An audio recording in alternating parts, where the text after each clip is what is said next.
Now, we've got some good news from Arizona. Now, last week I reported that Arizona was looking to pass a bill that would have allowed protest organizers to be prosecuted for racketeering if anybody, and this includes an outside provocateur, damaged any sort of property or perpetrated any sort of violence. So the whole thing was basically created on the or pushed on the idea that these protests against Republicans, and against Donald Trump specifically, were all from paid protesters. Oh, these paid protesters, all they're doing is they're going out there and they're causing trouble. They're doing violence. They're doing crime. They're damaging property. I mean, look at the recent videos of where the windows of Starbucks got knocked down, got shattered. The violent protest. You know what we need to do? We need to crack down on that. Well, Arizona tried to do just that. The thing is, it was a deeply, deeply un-American bill. Now, the good news about that is this deeply un-American bill has been ended.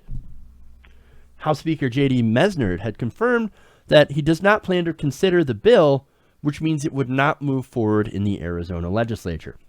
He says, quote, "I haven't studied the issue or the bill itself, but the simple reality is that it created a lot of consternation about what the bill was trying to do. People believed that it was going to infringe on really fundamental rights.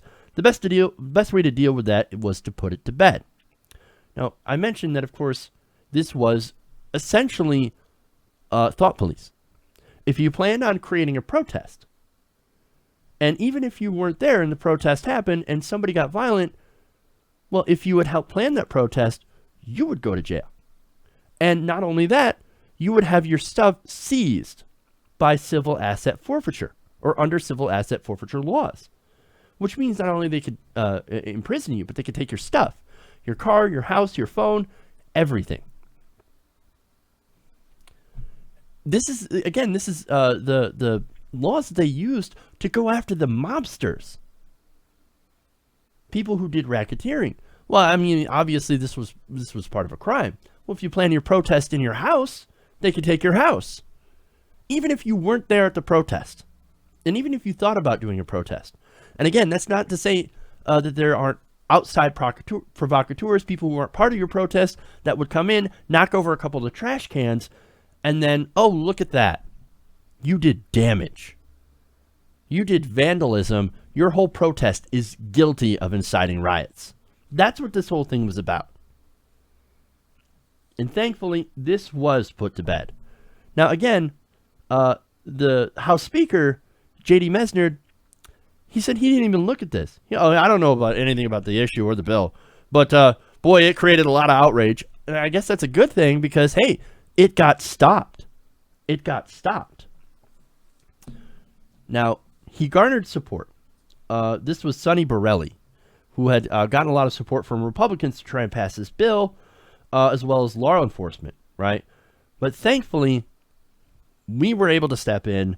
All the people that were able to contact this Sonny Borelli and these Republicans, J.D. Mesner, and leave messages and say how un-American this bill really was, it's all thanks to you guys that this has stopped. But again, this isn't the only bill that is coming out, or that had came out, to try and target this problem, this so-called problem, right? Now, look, a lot of Republicans, a lot of conservatives, they can point out, hey, look, man, there's been a lot of violence at some of these protests. I mean, again, the Starbucks thing, and we've had people hurt, we've had people attacked. Yeah, that's going to happen at protests, but most of the protests, the majority of them, are peaceful. Look at the Women's March. No violence whatsoever, no issues whatsoever, and it was enormous. Some protests do get violent, and you know what? That's already illegal. The cops can already go after somebody for causing that violence if they can find them in the act. These bills are unnecessary. And unfortunately, a lot of places across the United States, a lot of states and a lot of cities, are now actually trying to pass, maybe not laws as draconian as this, but almost in a way to shut down free speech. Speech that they do not like. And that's why it is deeply un-American to pass this sort of legislation. So, look, good on the Arizona House for stopping this.